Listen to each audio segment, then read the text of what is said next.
If you Google best restaurants in Reno, you'll get the same list every time. Same places, same photos, same hype.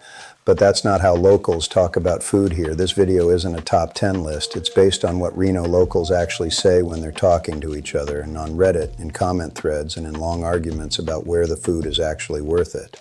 Ask-Reno doesn't review restaurants. We synthesize patterns from thousands of real conversations, no influencers, no paid placements, just where locals keep showing up and where they quietly stop going. And fair warning, Reno's food scene is polarizing. Some locals think it's overpriced and inconsistent.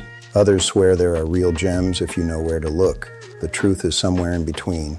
When you zoom out, a few things become clear. First, Indian food in Reno is legitimately excellent. This surprises visitors. Second, Ace Sushi is a Reno specialty. People travel here from the Bay Area for it. And third, the upscale food scene has quietly gotten a lot better, even if locals still argue about the value. Let's look at the patterns. For breakfast and brunch, one name dominates local consensus: Pine State Biscuits. Born in North Carolina, they brought real Southern soul to Reno. This isn't just local hype. They've won national recognition for the best sandwich in America, the Reggie. Featured on diners, drive-ins, and dives, Pine State is where you find the local-approved shrimp and grits and those legendary cornmeal buttermilk pancakes.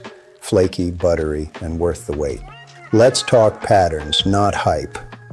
Liberty comes up more than any other restaurant because it's consistent. That word, consistency, is the holy grail in Reno food discussions. You see it with La Condesa for upscale Mexican, Dopo for Italian, and Bistro Napa for special occasions.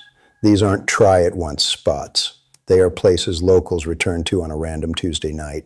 Indian food deserves its own moment. At Seven Spices, the dosa is fire.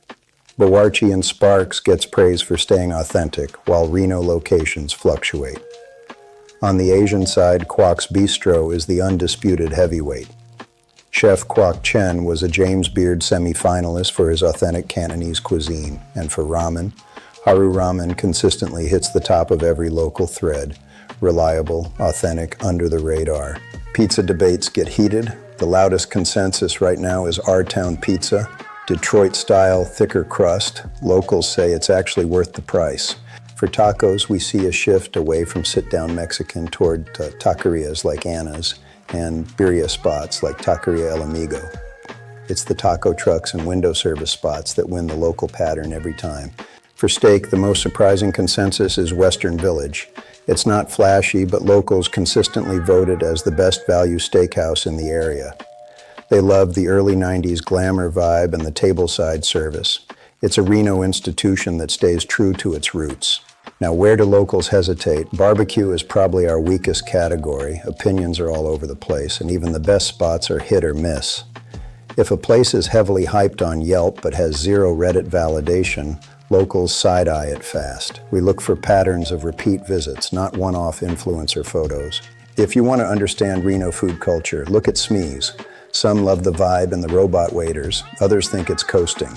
The most honest local consensus? Go once. Decide for yourself. That kind of split opinion is exactly why we track patterns at Ask-Reno.com. Most visitors don't eat badly. They just eat inauthentically. They trust rankings over conversations, vibes over consistency. Locals care less about the lighting and more about whether the food still holds up on a random Tuesday night. Consistency is the only metric that matters. This is just the overview. The full constantly updated breakdown with sources and patterns, lives at Ask-Reno.com. If you want to go where locals actually go, start with the food guide. Ask-Reno.com Art Food.